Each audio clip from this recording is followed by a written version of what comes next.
Alright, so I figured this would be a good time to show. These are the lights that came in the barn when we bought it. So those are just the normal fluorescent bulbs. So those, compared to the incandescent, you know, are obviously night and day. While that looks stupid bright in here, it really isn't. So here in the center is, you've got those two, and then the incandescent, and then 4 on each side. Now, I wasn't going to make a video on this straight out of the gate because I wanted to actually see how it would hold up compared to everything else and how I would update the video afterwards.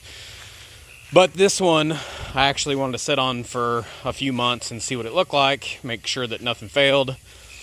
But this is new LEDs in a V shape.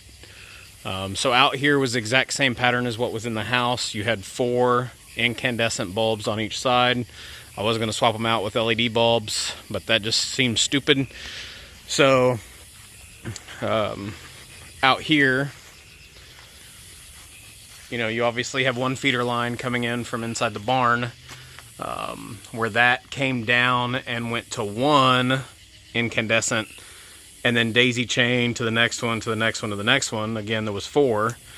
What I did was snip that off, put it into an outlet, and then just did the 110 adapter instead of wiring these in direct.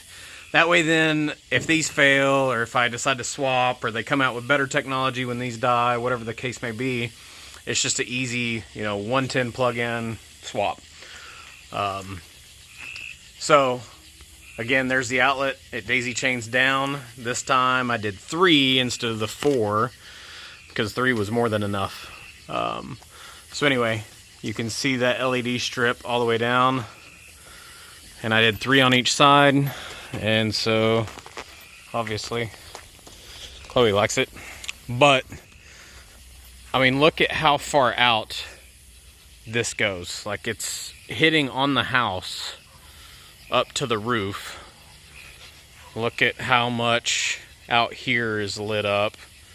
I still need to mow on that side. You can obviously see where I stopped, but I'll show you this other side.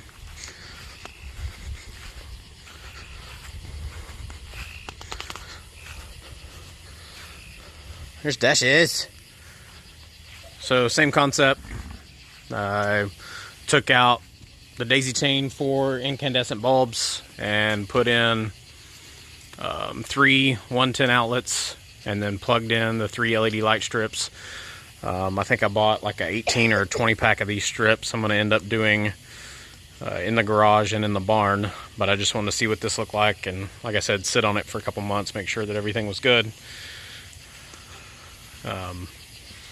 But just thought I'd do a video on it. Like I said, this is roughly 3 months in, and yeah, so again, look at how far out that comes, and this is at a pitch. Imagine if it was on a flat roof. So I mean, let's say, yeah, he's jealous. Yeah, you're gonna block my path, thank you. But anyway, look back at that. So in all actuality, with it being a pitched roof, it should be angled under the barn and not all the way out here. But because it's that V pattern, it is that bright. But look all the way back behind the barn too. And then again, this is the yard. There's no outside light on the front of the barn pointing towards the house. There's the sunroom that I did a video on. But I just thought I'd show this. If you guys have got any questions, as always, I'll update the video if I have any issues. I'll show the lifespan. The other cool thing with this is inside the sunroom, I did one of my Google Mesh Wi-Fi pieces, Wi-Fi adapter.